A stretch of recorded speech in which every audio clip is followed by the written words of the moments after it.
The New England Patriots are ramping up their preparations for Week 2 of the NFL preseason, and all eyes are on their upcoming matchup against the Minnesota Vikings. As joint practices have begun with their old friend and former Patriots assistant turned Vikings head coach Kevin O'Connell, the atmosphere is charged but carefully controlled. Head coach Mike Vrabel has instituted a strict no-fighting policy, a direct response to previous training camp incidents where tempers flared and players ended up with unnecessary injuries. Vrabel himself knows the consequences of letting things get out of hand. In the past, he suffered a deep cut on his cheek during practice, an incident that left his own blood on the field. Now, with a team that is still molding its identity under his guidance, there is a zero-tolerance rule for fights. The result so far has been productive practices, intense competition without physical altercations, and an opportunity to assess both the strengths and weaknesses of the roster in a structured environment. Reports from the initial day of joint practices indicate that both teams experienced a mix of successes and struggles, highs and lows, but the absence of fighting did not mean the intensity was lacking. On the defensive side, the Patriots made life difficult for Vikings quarterback J.J. McCarthy. Their front four consistently generated pressure, disrupting the rhythm of the Vikings' offense. Key players such as Ka Chason, Harold Landry, and Keion White stood out, while Mill Williams made his presence felt in the backfield throughout multiple series. The Vikings' offensive line had trouble keeping McCarthy upright, giving the Patriots' defensive front several opportunities to showcase their pass-rushing prowess. Similarly, the Patriots' own offensive line faced challenges, surrendering 6 sacks over an 11-on-11 session, highlighting that there are still areas to refine and polish before the regular season. The running game remained limited, particularly with Rondre Stevenson sidelined and with coaches exercising caution about putting Trayvon Henderson into heavy-load scenarios at this early stage. Offensively, the Patriots' approach was a testament to creativity and openness. Offensive coordinator Josh McDaniels left much of the playbook exposed, running wheel routes, timing plays, and even trick plays like flea flickers. The intention was clear: create opportunities to showcase skill, evaluate player decision-making, and build chemistry between the quarterback, Drake May, and his emerging targets. Observers have noted that, in these joint practices, the Patriots often seem to win the day, though it is understood that these sessions are more about evaluation than final results. Still, facing a team that was in the playoffs last season and had Super Bowl aspirations the year before provides a valuable benchmark for what this Patriot squad is capable of achieving. While some media voices remain skeptical, suggesting it is too early to consider New England a playoff contender, there is reason to be cautiously optimistic. The growth of Drake May, the supporting talent around him, and the pieces being assembled, especially in skill positions, indicate that this team is moving in the right direction. One of the breakout stories of the early preseason has been Trayvon Henderson. Although he was not heavily involved in running plays during Wednesday's joint practices, he made an impression everywhere else, particularly as a receiving threat. In one highlight play, Henderson ran a wheel route along the left sideline for a 70-yard touchdown, evading defenders in a display of speed, agility, and awareness that drew immediate attention. McDaniels has expressed enthusiasm about coaching Henderson, noting that his skill set is reminiscent of other talented players he has worked with in the past, though Henderson might represent the fastest running back McDaniels has ever coached. Comparisons were made to Shane Vereen and Danny Woodhead, both of whom excelled as versatile offensive weapons, but Henderson appears to operate at an even higher speed, adding a new dimension to the Patriots' offensive playbook. The team's decision during the draft to prioritize Henderson over other wide receiver options, including Luther Burden, now looks increasingly justified, as Henderson's versatility and big play potential make him a true difference maker. The Patriots' wide receiver room is also drawing attention. Despite not investing a second-round pick in a receiver, the group appears loaded with talent and depth. Stephon Diggs, who was out during Week 1, demonstrated exceptional skill in joint practices, making defenders like Jeff Okudah look uncoordinated and consistently creating separation. For a player returning from an ACL injury at 31 years old, Diggs' ability to dominate in practice is both impressive and indicative of his determination to reassert himself as a top target for Drake May. Complementing Diggs, Pop Douglas has assumed a slot receiver role reminiscent of Julian Edelman and Wes Welker, exploiting space and creating opportunities, though a minor fumble reminds that perfection is still a work in progress. Matt Holland, serving as a larger red zone option, showed his ability to stretch the field and create big play opportunities, while Kahan Booty continues to display the kind of athleticism and potential that once had him pegged as a first-round talent before injuries affected his draft stock. Even Kyle Williams, the Patriots' third-round pick, demonstrated flashes of connection with May, though consistency remains a work in progress. The depth does not end there. Injuries have opened doors for players like Trayvon Baker, who scored a touchdown with the second-team offense and earned opportunities with the first team. Undrafted free agent Efton Chisholm has also impressed, running complex routes and even participating in a flea flicker play designed for high-leverage situations. These developments suggest that the Patriots may consider carrying 7 wide receivers on the regular season roster, a strategy that would provide exceptional flexibility and creativity on offense. Offensive line remains an area of focus and concern. The Patriots have invested heavily in youth and potential, with multiple rookies projected to start, including Will Campbell at left tackle, Jared Wilson at left guard, and rookie Marcus Bryant potentially at right tackle. The line's development is critical not only for protecting Drake May but also for sustaining the running game and providing time for receivers to execute precise routes. Despite the inexperience, May remains confident, often praising Campbell's energy and work ethic. He emphasizes the importance of consistency, daily effort, and learning from mistakes, qualities that could allow a young offensive line to grow into a formidable unit capable of sustaining success over the season. The offensive side of the ball continues to demonstrate promise, largely due to the adaptability of Drake, May, and the growing chemistry with his targets. May's ability to read defenses, anticipate pressure, and deliver accurate throws under duress has been a point of emphasis throughout training camp. The joint practices against the Vikings have forced him to make quick decisions, navigate blitz-heavy fronts, and test the limits of his offensive line's protection schemes. While some passes have been overthrown or misread, the general trajectory is upward, suggesting a quarterback who is rapidly integrating into the system. Observers have noted that May's pocket presence has improved noticeably, and his timing with wheel routes, screens, and deep passes is becoming more synchronized with receivers like Trayvon Henderson, Pop Douglas, and Kyle Williams. Henderson, in particular, is emerging as a weapon capable of changing the dynamics of a game in a single play. His combination of speed, agility, and field vision allows him to exploit both man and zone coverage, making him a nightmare matchup for defenders attempting to anticipate the Patriots' motion-based schemes.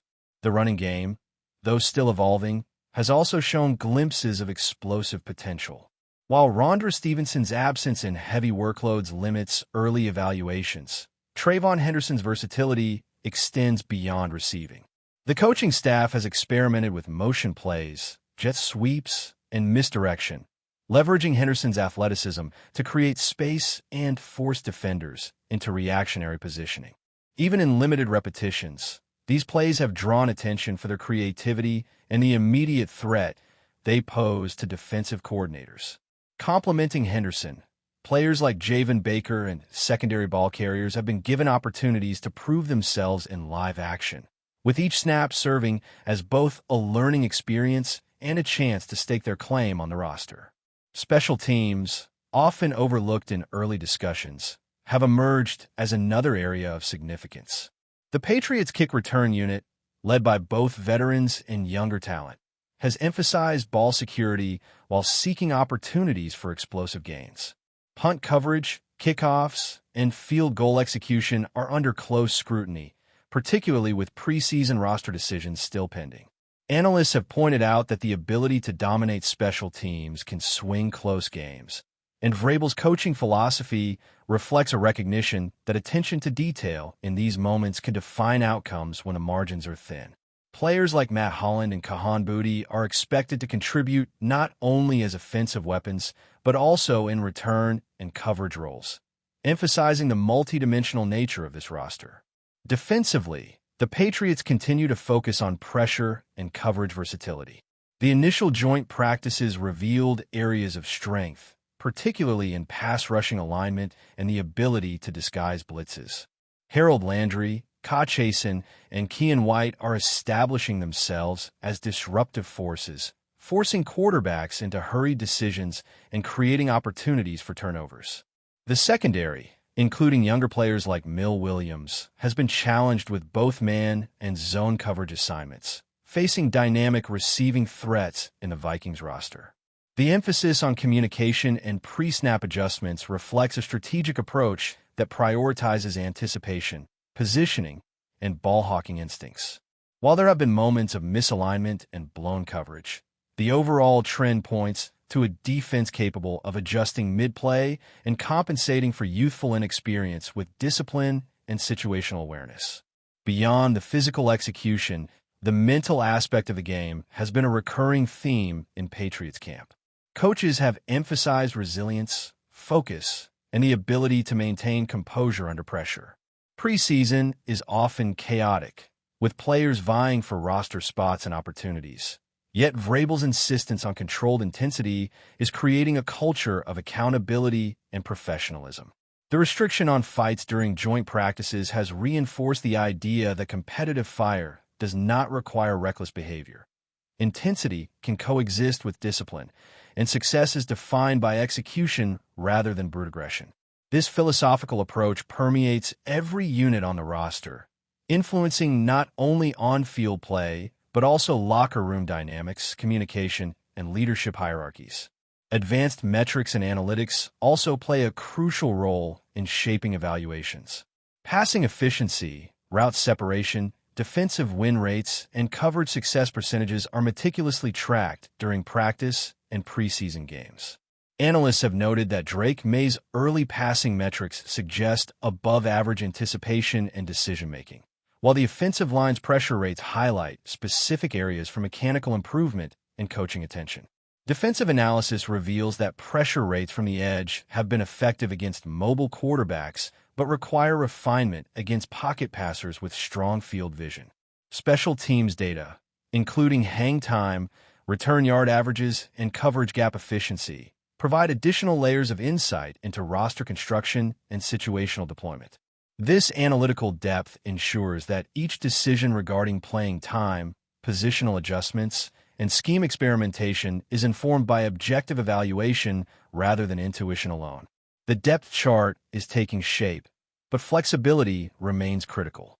Injuries, performance variability, and matchup considerations mean that coaches are balancing starters with rotational players to maximize development while preserving health. Wide receiver depth, highlighted by the combination of Diggs, Henderson, Douglas, Williams, Booty, Holland, and others, allows for intricate play designs and multi-layered route combinations that can exploit defensive tendencies. Running backs and tight ends offer similar versatility, providing mismatches against linebackers and secondary defenders.